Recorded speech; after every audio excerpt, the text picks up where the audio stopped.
दरवाजे खाइए फटल कितना दिन हो गया लिखते लिखते 5-10 साल हो गए लिखते देखिए, माइंस चलाने का कोई नियम होता है कि नहीं होता है। माइंस एक्ट है 1952 है, फिर माइंस जो अभी माइंस रेगुलेशन जो नया है 2017 का, फिर माइंस रूल्स है 1955 का।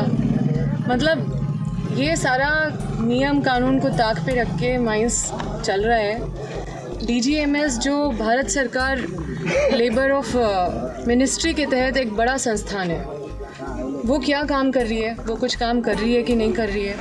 इंस्पेक्शन कब करने आई DGMS यहाँ पे, मतलब सेफ्टी का सर्टिफिकेट दिया कि नहीं दिया, सेफ्टी का रिपोर्ट यहाँ पे, माइंस सेफ्टी रिपोर्ट यहाँ पे इनके पास है कि नहीं है, माइंस सेफ्टी सर्टिफिकेट है कि नहीं है।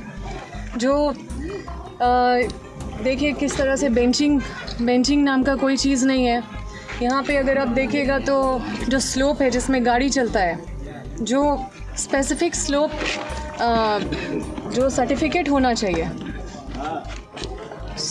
क्या बोलते हैं, स्पेसिफिक स्लोप स्टेबिलिटी सर्टिफिकेट होता है, वो भी इनको इन माइंस को प्राप्त है कि नहीं है।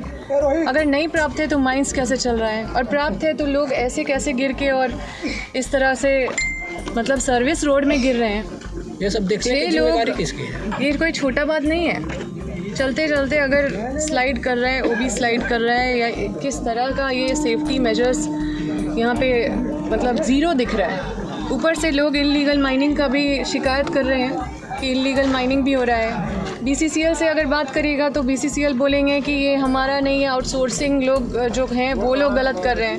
लेकिन प्रिंसिपल एम्प्लॉयर जो होते हैं वो BCCL है, उनकी ये जिम्मेदारी होती है और वो हमेशा अपना पल्ला झाड़ने का कोशिश करते हैं। अगर वो सही में BCCL ठीक रहती तो क्या वो इस आउटसोर्सिंग कंपनी के ऊपर कोई कार्रवाई की, क्या कोई ब्लैक लिस्टिंग का कोई प्रक्रिया चालू की, इस पर क्या कार्रवाई हुआ, आगे ये नहीं होगा इसके लिए क्या मेजर्स उठाए गए, कुछ ऐसा कोई कदम उठाया गया जिससे कि आगे यहाँ के लोग सेफ़ महसूस कर सके। लोग बोल रहे हैं कि 250 के लगभग लोग अभी भी दबे हुए हैं क्योंकि वो इस बॉर्डर एरिया के हैं, बॉर्डर स्टेट के हैं, इसलिए यहाँ पे मतलब कोई गुहार किसी का सुन नहीं पा रहा है कोई, क्योंकि यहाँ लोकल को रखा नहीं आ जाएंगे तो बवाल हो जाएगा, इनका सारा पर्दाफाश हो जाएगा। तो निश्चित रूप से इनके ऊपर मतलब एक बड़ा केस दर्ज होना चाहिए।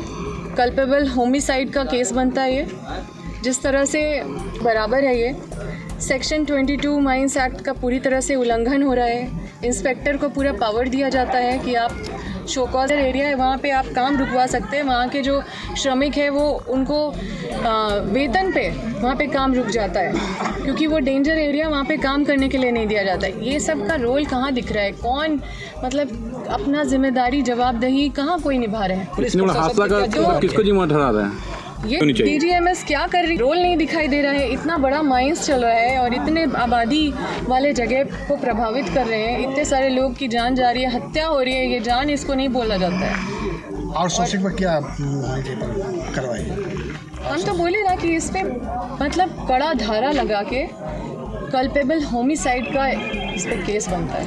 कल बाबूलाल जी बिल्कुल ब्लैकलिस्ट होना चाहिए और पूरी मतलब जितने भी पदाधिकारी हैं BCCL के, सबके ऊपर कल्पेबल होमिसाइड का केस बनना चाहिए, सभी पे FIR दर्ज होना चाहिए। और इस तरह का जो घटना है ये बिल्कुल मतलब इलीगल माइनिंग में राज्य प्रशासन से, सरकार से मांग करेंगे कि यहाँ पे जो प्रबंधक हैं, जो BCCL के पदाधिकारी हैं, उन पे FIR करें, कल्पेबल होमिसाइड का केस बनाएं। और ये लोग जिस तरह से लापरवाही कर रहे हैं, DGMS का जो मिली भगत है, ये लोग सब मिले हुए रहते हैं, सब एक दूसरे का बोलते हैं ये तो उसका काम है, ये तो आउटसोर्सिंग का काम है, आउटसोर्सिंग के ऊपर भी ये कोई कार्रवाई नहीं करेंगे। लेकिन वो मतलब सबका जिम्मेदारी बनता, प्रशासन का जिम्मेदारी हम आपको बताएंगे। उनको तो आके यहाँ पे निरीक्षण करना चाहिए। हम जैसे बोले कि सेक्शन 22 माइंस एक्ट में इंस्पेक्टर को जिम्मेदारी मतलब पूरा पावर दिया गया है कि आप जाके एरिया को जांच करें और किसी को भी नोटिस भेज सकते हैं कि ये डेंजर एरिया है, इसको ठीक करिए।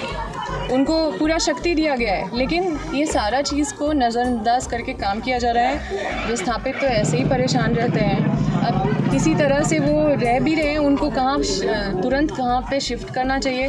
खाने पीने का लाला पड़ा हुआ है, किसी के पास कुछ खाने के लिए भी चीज़ नहीं है।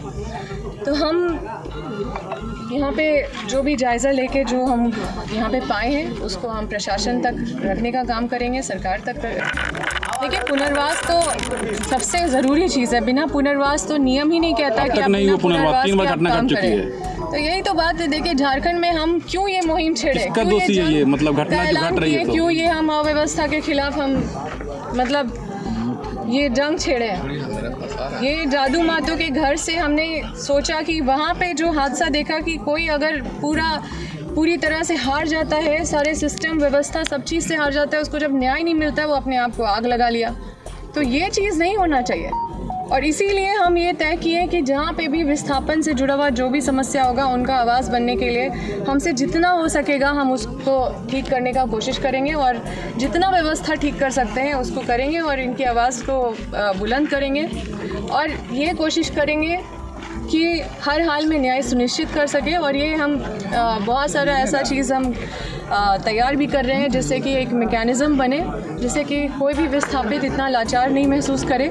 और सरकार की बात करें, झारखंड सरकार क्या मदद करेगी? कि हम बोले कि हम इनकी बात पहुंचाएंगे और इनको न्याय दिलाएं, तो हम बोलेंगे कि जाने के लिए और उनको भेजेंगे।